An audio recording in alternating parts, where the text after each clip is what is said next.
I began by asking him if diplomatic ties have improved between Morocco and Algeria since they were severed about a month ago.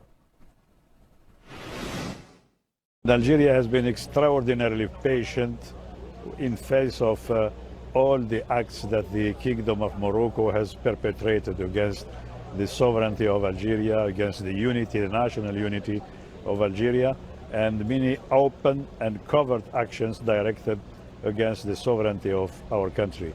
That is why we believe that taking such a decision was sending the right message to the government of Morocco. That is, we cannot afford to accept anymore such a behavior on the part of a neighboring country. So this is a civilized way of putting an end to a situation that could not last anymore without running the risk to cost more casualties and to take the two countries into a path that would not be desirable.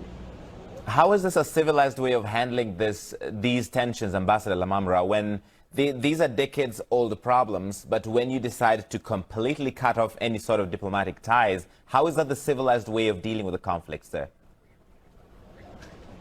I believe that is a civilized way, because we have been waiting for the government of Morocco to clarify a number of issues which were clearly an interference in our domestic affairs, which were attempt to dividing the Algerian people and to create a situation that would be destabilizing not only for Algeria but the entire region of North Africa. So the assurances and the clarification did not come forward from the leaders of Morocco, and therefore the Algerian government had to take a sovereign decision, and that is to take a decision which is a way to recall that there are obligations in the life of neighboring countries. There are a number of key principles of international law. There is neighborly relations that need also to be adhered to, and without such a situation, there is no reason for two countries to continue to entertain diplomatic relations and signaling that a situation is normal while it is obviously abnormal. And it had to come to an end anyway. France, Egypt, Saudi Arabia, these are countries that have offered to mediate between the Kingdom of Morocco and Algeria. Are you open to these kind of talks? This is not a situation that calls for mediation, quite honestly. It calls for Morocco to change its behavior. It calls for Morocco to understand once and for all that interfering in internal affairs of Algeria, threatening the national unity of Algeria, calling for military alliances from outside of the region is something that is likely to generate tension, persisting tension in the region. So there is no way for Algeria to entertain any mediation. It is a sovereign decision. It has to be understood as such by all countries. You talked about destabilization. One threat you both face is that of terrorism in the Sahel.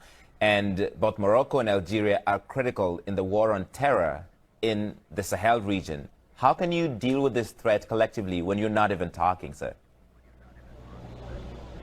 Algeria is a key player in the Sahel, and Algeria has done in the struggle against terrorism more than any other country in our part of the world.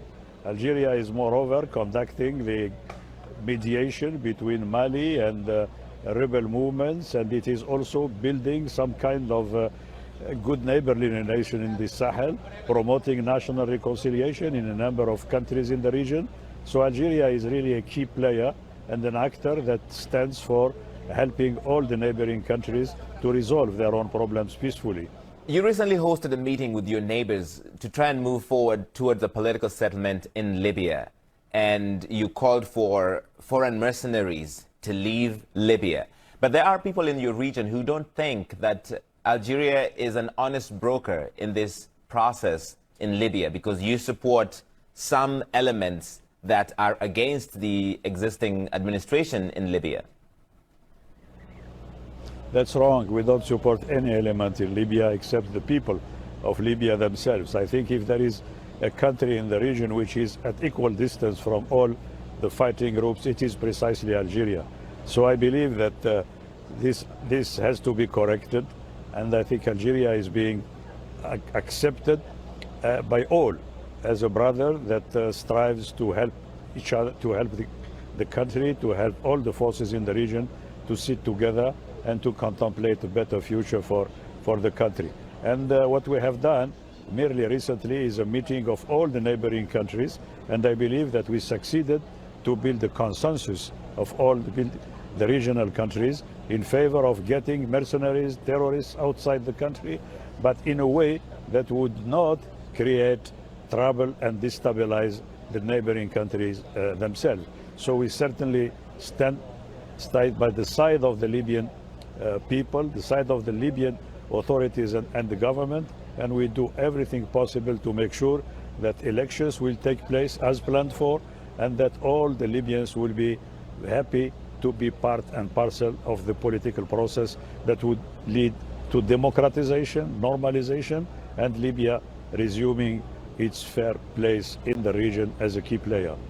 Ambassador, you're also mediating in a major dispute over the River Nile between Sudan, Egypt, and Ethiopia, and that's over the Grand Ethiopian Renaissance Dam on the Blue Nile, because Ethiopia insists it's got a right to fail the dam, and it did so, in fact, in July, the second filling of the dam, which made people in Cairo, people in Khartoum quite angry.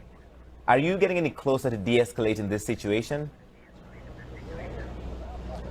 Look, there are a number of people who are trying to contribute their share in resolving this issue. We believe that the parties themselves have been working hard to promote some kind of settlement that will endure, that will contribute to building good neighborly relations between the three countries. And we believe also that the African Union, which was asked by the UN Security Council and also the parties themselves to lead the mediation, is doing its best. So Algeria is coming to bring its contributions to this effort. We believe that we enjoy the confidence of all the three parties, all the three sisterly parties, and that we can have a significant contribution in terms of confidence building, in terms of helping them to surmount a number of psychological aspects which can really be an impediment to any progress for now.